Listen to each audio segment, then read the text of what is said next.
வணக்கம் நேயர்களே, இன்னைக்கு நாம பார்க்கக்கூடிய சிறப்பு பதிவு தமிழ் புத்தாண்டு பலன்கள். தமிழ் புத்தாண்டாகப்பட்டது ஏப்ரல் மாதம் 14ஆம் தேதி பராபவ வருடம் அப்படின்ற மாதிரியாக ஆரம்பிக்குது. இந்த பராபவம் அப்படின்னு சொன்னோம்னா சுழற்சி முறை அப்படின்னா அதற்கு உண்டான ஒரு பொருள்.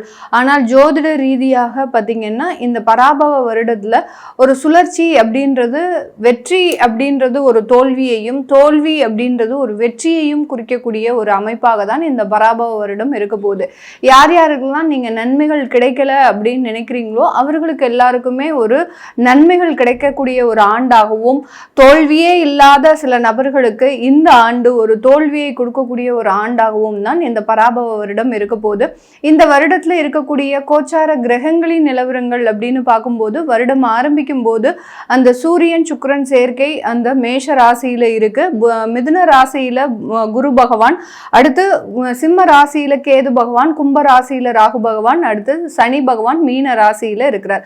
இதுதான் வருடம் ஆரம்பிக்கும் போது இருக்கக்கூடிய கோச்சார கிரகங்களின் நிலவரங்கள். இந்த வருட பலன்களை நம்ம தீர்மானிக்கும் போது வருட கிரகங்களாகப்பட்ட அந்த குரு பகவான் பாத்தீங்கன்னா ஜூன் மாதம் 2ஆம் தேதி, அதாவது வைகாசி மாதம் 17ஆம் தேதி பெயர்ச்சி ஆகிறார். மிதுன ராசியிலிருந்து உச்சம் பெற போறார். கடக ராசிக்கு சென்று அங்க உச்சம் பெற்ற ஒரு குரு பகவானா பெயர்ச்சியாக போகிறார். அடுத்து பாத்தீங்கன்னா இந்த குரு பகவான் திரும்பியும் அதிசாரம் பெறுகிறார். அதிசாரம் அப்படின்னா விரைவாக நகர்ந்து சென்று அடுத்த ராசிக்கு பெயர்ச்சி ஆகிறது தான் அதிசாரம். இந்த அதிசார ஒரு பெயர்ச்சியாகப்பட்டது ஐப்பசி மாதம் நிகழக்கூடிய ஒரு அமைப்பாக இருக்கு. ஐப்பசி மாதம் 14ஆம் தேதி அந்த குரு பகவான் மீண்டும் அதிசாரம் பெற்று வருகிறார். இந்த குரு அதிசார நிவர்த்தி ஆகப்பட்டது 25ஆம் தேதி ஜனவரி மாதம், அதாவது தை மாதம் 10ஆம் தேதி இந்த குரு அதிசார நிவர்த்தி அடைகிறார். இதுதான் இந்த இடத்துல இருக்கக்கூடிய ஒரு முக்கியமான கிரகங்களின் பெயர்ச்சி. அடுத்து ராகு கேது அப்படின்னு சொல்லக்கூடிய அந்த நிழல் கிரகங்களாகப்பட்ட அந்த சர்ப்ப கிரகங்களின் பெயர்ச்சியாகப்பட்டது கார்த்திகை மாதம் 19ஆம் தேதி, அதாவது டிசம்பர் மாதம் 6ஆம் தேதி அந்த கேது பகவான் சிம்ம ராசியிலிருந்து கடக ராசிக்கும், ராகு பகவான் கும்ப ராசியிலிருந்து மகர ராசிக்கும் பெயர்ச்சியாகி வருகிறார். இது வக்ர கிரகங்கள் அப்படின்றதுனால அது ரிவர்ஸ்ல தான் எப்போதுமே இதனுடைய சுழற்சி இருக்கும். சனி பகவான் இந்த தமிழ் வருடத்துல பராபவ வருடத்துல மீன ராசியில இருந்து வக்ரம் அடைகிறார். எப்போ வக்ரம் அடைகிறார் சனி பகவான் அப்படின்னு பார்க்கும்போது கார்த்திகை மாதம் 24ஆம் தேதி, அதாவது டிசம்பர் மாதம் 11ஆம் தேதி வக்ரம் அடைகிறார். இந்த வக்ரம் அடையக்கூடிய ஒரு சூழ்நிலையில இந்த மாதிரியான இந்த பராபவ வருடத்துல இருக்கக்கூடிய கிரகங்களின் கோச்சார நிலவரங்களின்படி ஒவ்வொரு ராசி என்பவர்களுக்கும் உண்டான பலன்களை பற்றி பார்க்க போறோம்.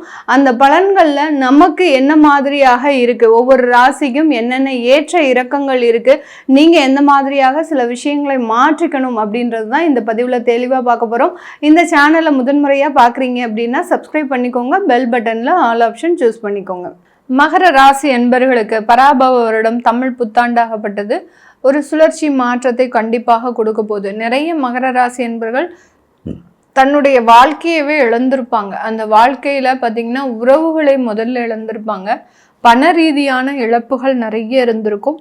அடுத்து பார்த்தீங்கன்னா உடல் ரீதியான பலவீனங்கள் அதிகமாக இருந்திருக்கும். சில பேருக்கு நோயே வராது அப்படின்னு எதிர்பார்த்த இடத்துல மிகப்பெரிய ஒரு வியாதிகள் இவர்களினுடைய மனநிலையில மிகப்பெரிய ஒரு மாற்றத்தை கொடுத்துருக்கும். அடுத்து பார்த்தீங்கன்னா நம்ம ரொம்ப கேர்ஃபுல்லாக இருக்கிறோம், நம்ம எந்த இடத்துலையும் பணத்தில் ஏமாற மாட்டோம் அப்படின்னு சொல்லி போயிட்டு ஆன்லைன் மோசடியில் ஏமாந்தது.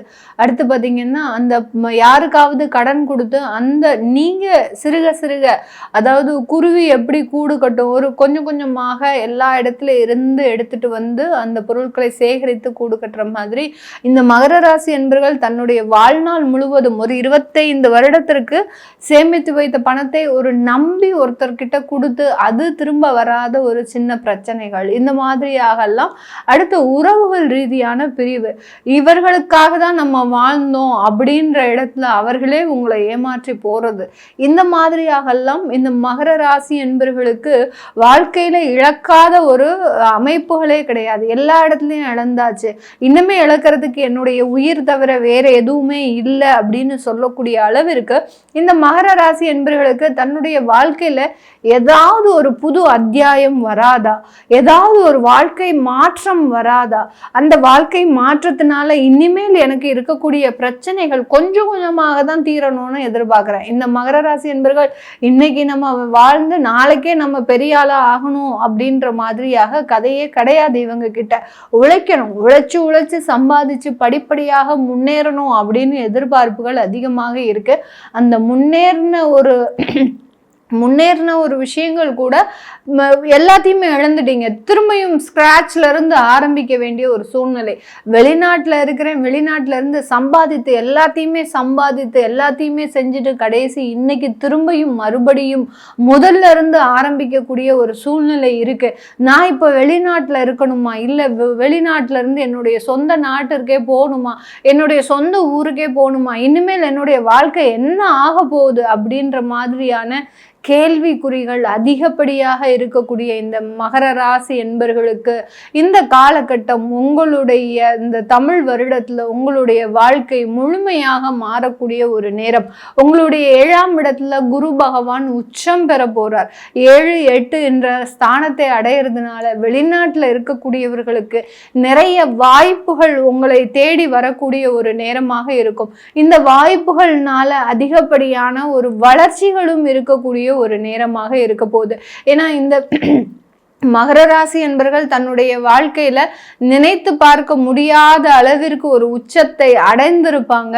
அந்த உச்சத்துல இருந்து கீழே விழும்போது அதனுடைய வலியும் வேதனையும் பார்த்தீங்கன்னா யாராலையுமே பொறுத்து கொள்ள முடியாத அளவிற்கு அந்த வேதனைகள்.